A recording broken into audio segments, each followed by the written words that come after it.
વિચાર કરો, કેટલો પણ વિવેકપૂર્ણ વ્યક્તિ, જ્ઞાની વ્યક્તિ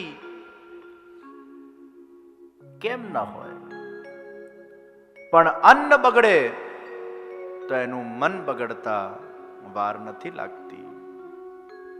અને એટલે જ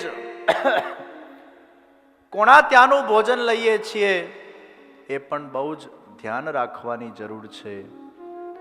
કોઈ એવા દુસ્સંગીનું અન્ન અગર આપણા જીવનમાં આવી જાય એ આપણી મતિને બગાડી કાઢશે. અને એટલે જ ભગવાન શ્રી કૃષ્ણના દર્શન કરીને ભીષ્મ પિતામહ મુસ્કુરાતા, બાણ શૈયા પર લેટેલા છે, દેહમાં અત્યંત કષ્ટ છે, ઈચ્છા મૃત્યુનું વરદાન છે, પણ મૃત્યુ પ્રભુની પ્રતીક્ષા કરી રહી છે. અને હવે પ્રભુ પધારી ગયા છે. અંતિમ સમય ભીષ્મ પિતામહનો આવી ગયો છે. અને એટલે જ પોતાની મતિ એ ભગવાનને સમર્પિત કરી રહ્યા છે.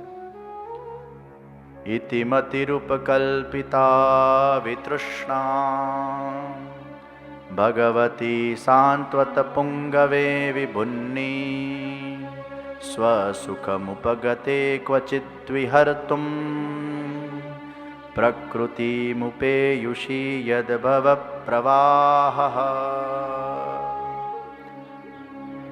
ઇતિ મતિરૂપકલ્પિતા વિતૃષ્ણા. હે પ્રભુ, મારી તૃષ્ણા રહિત મતિ એ આપને પ્રદાન કરું છું. કારણ કે ખરાબ અન્ન ખાઈને જે મારી મતિ ભ્રમિત બની અને અધરના પક્ષે હું ઉભો રહ્યો, એટલે મારી આજે આ છેલ્લે આવી દશા થઈ છે. અને હવે એ જ મારી તૃષ્ણા રહિતની મતિ આપને સમર્પિત કરી રહ્યો છું.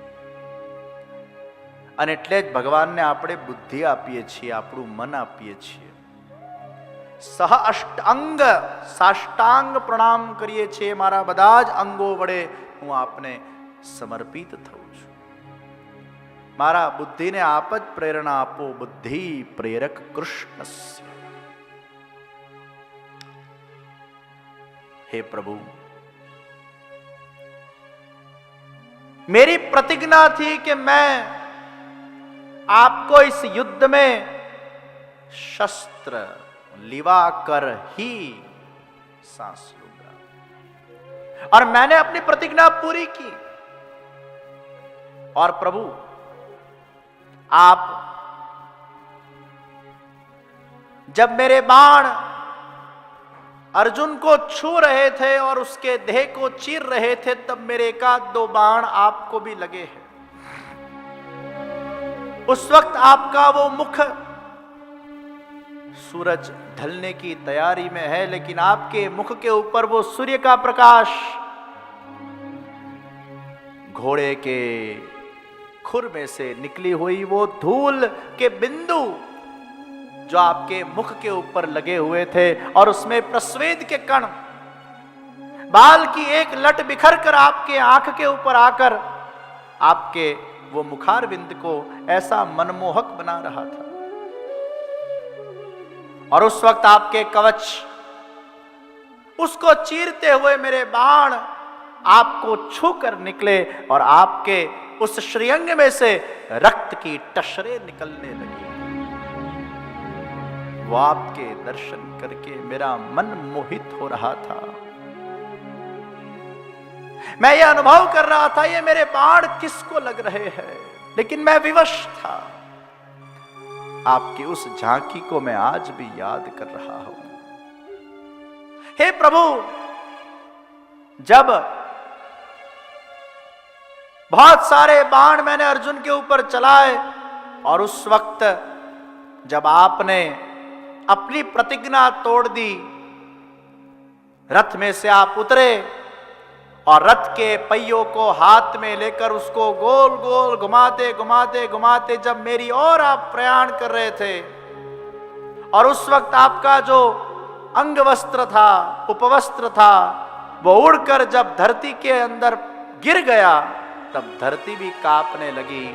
आपके आंख में जो मेरे लिए क्रोध था, आपके घुंघराले बाल इधर उधर लोलक कर रहे थे, और उस वक्त वो पहिया लेके आप मुझे मारने आए, तब आपकी उस झांकी को आज भी मैं याद करता हूं तो मेरे मन में रोमांच उठ उठता है। उस वक्त मैंने अपने शस्त्र छोड़ दिए थे और आपको प्रणाम कर लिए थे कि आज मैंने अपनी प्रतिज्ञा पूर्ण कर दी, आपके हाथ में शस्त्र को खड़ा करके। हे प्रभु, आप इतने कृपालु हो कि आप बड़ी प्रतिज्ञा को साकार करने के लिए अपनी छोटी प्रतिज्ञाओं को तोड़ देते हो। आपकी सबसे बड़ी प्रतिज्ञा वो भक्तों का रक्षण करना है, और वो भक्तों के रक्षण करने के लिए वो शस्त्र उठाने की आपकी जो प्रतिज्ञा थी उसको आपने तोड़ दिया। हे प्रभु, आपके ये दिव्य स्वरूप की झांकी करते करते मेरे नैन थक नहीं रहे, और आज जो साक्षात पूर्ण पुरुषोत्तम भगवान ने गोपियों के संग रास किया और उनको वो परम फल की प्राप्ति करवाई, आज वो मेरे सामने उपस्थित है। जो भगवान ने गीता का उपदेश अर्जुन को दिया और उसकी आंखें खोली, उसके विषाद को दूर किया, आज वो भगवान मेरे सामने आकर खड़े हैं। ये मेरा कितना सौभाग्य है। भीष्म पितामह એ ભગવાનના શ્રી ચરણોમાં શરણાગત બન્યા છે। અંતિમ સમયે, અંતિમ ઘડીએ, અંતિમ ક્ષણે પ્રભુના દર્શન થાય એનાથી રૂડું બીજું શું હોઈ શકે। आज साक्षात प्रभु के दर्शन से वो धन्य हुए हैं। हम जग में आए तो हम रोए और जगत हंसे। हम ऐसा कुछ करके जाए कि हम मरते वक्त हंसते हो और जगत रोता जाए। विश्व पितामह एक अच्छे इंसान थे, लेकिन उनके अधर्म के पक्ष के तहत रहने से वो जो दोष लगा वो बाण शैया के माध्यम से भुगत रहे हैं, और अंतिम सांसें उन्होंने ली भगवान श्री कृष्ण के सानिध्य में। भीष्म पितामह ने विराम लिया और भगवान की आंख में भी अश्रु आ गए हैं। जीवનમાં છેલ્લા સમયે ભગવાનનું દર્શન અને ભગવાનનું સ્મરણ એ જ પ્રમાણિત કરે છે કે આ તમારું છેલ્લું જન્મ છે। આપણા છેલ્લા જન્મમાં ક્યાંક ભગવાન કોઈ ને કોઈ સ્વરૂપે આપણને દર્શન ચોક્કસ આપી દેશે। इतना तो करना स्वामी जब प्राण तन से निकले।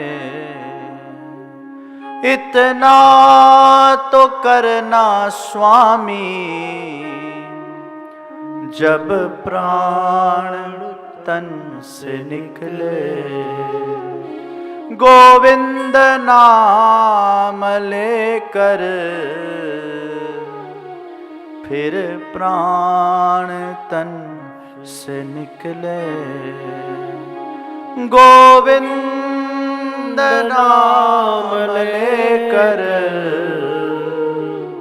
फिर प्राण तन से निकले।